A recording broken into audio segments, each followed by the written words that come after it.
Welcome to Cake and Bake Recipes. இன்றைக்கு வீடியோவில் ஒரு சூப்பரான டேஸ்டியான ஜாகரி புடிங் எப்படி செய்கிறேன்னு பார்ப்போம். அதுவும் மூணு இன்க்ரீடியன்ட்ஸ் மட்டும் வச்சு. ஃபர்ஸ்ட் ஒரு பேனில் 350 கிராம்ஸ் ஜாகரி எடுத்துக்கோங்க. அதை சின்னதாக கிரேட் பண்ணி எடுத்துக்கோங்க.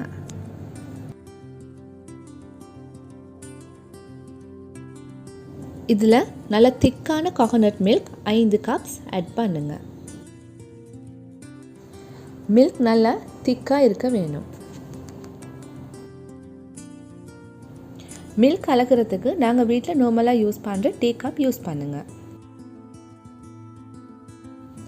இப்போ இதுக்கு ஒரு பிஞ்ச் உப்பும் 1 டீஸ்பூன் வெனிலா எசன்ஸ் ஆட் பண்ணுங்க. இதை நல்லா மிக்ஸ் பண்ணி விடுங்க.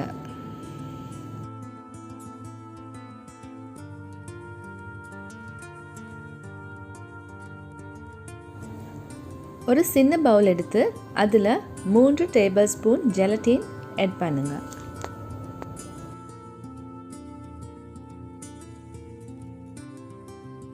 இதுக்கு சாதாரண சூடு தண்ணி ஒரு 6 டேபிள் ஸ்பூன் மாதிரி ஆட் பண்ணுங்க. ஜெலட்டினும் தண்ணியும் நல்லா மிக்ஸ் ஆகுறதுக்கு கரைச்சி வைங்க. நாங்கள் ஆல்ரெடி மிக்ஸ் பண்ணி வச்ச ஜாகரி கோகோனட் மில்க் அது ரெண்டையும் மீடியம் ஃப்ளேமில் ஹீட் பண்ண வேணும். கைவிடாமல் மிக்ஸ் பண்ணிக்கொண்டே இருங்க, அது பாயில் ஆகிற வரைக்கும்.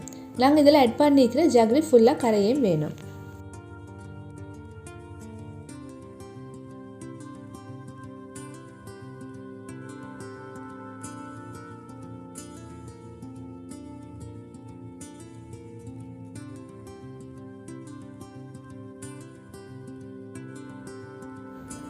இப்போ நாங்கள் ஆல்ரெடி கரைச்சி வச்ச ஜெலட்டினை இதில் ஆட் பண்ண வேணும்.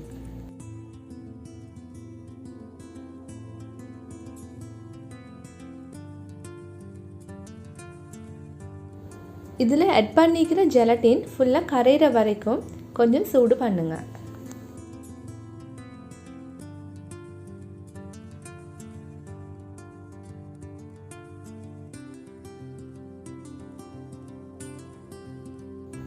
இப்போ எங்களோட ஜாகரி புடிங் ரெசிபி ரெடி. இதை நாங்கள் 4 to 5 மணித்தியாலங்கள் போல் ஃப்ரிட்ஜில் வச்சு நல்லா செட் பண்ணி எடுக்க வேணும். இது ஒரு டேஸ்டியான அண்ட் குறைவான பொருட்களை வச்சு வீட்டிலையே செய்யக்கூடிய ஒரு ஈஸியான ரெசிபி. மறக்காமல் வீட்டில் ட்ரை பண்ணி பாருங்கள். எங்கள் சேனலை இது வரைக்கும் சப்ஸ்கிரைப் பண்ணாதவங்க ப்ளீஸ் சப்ஸ்கிரைப் பண்ணுங்கள். இந்த வீடியோவை லைக் பண்ணுங்கள் அண்ட் ஷேர் பண்ணுங்கள். Thank you for watching.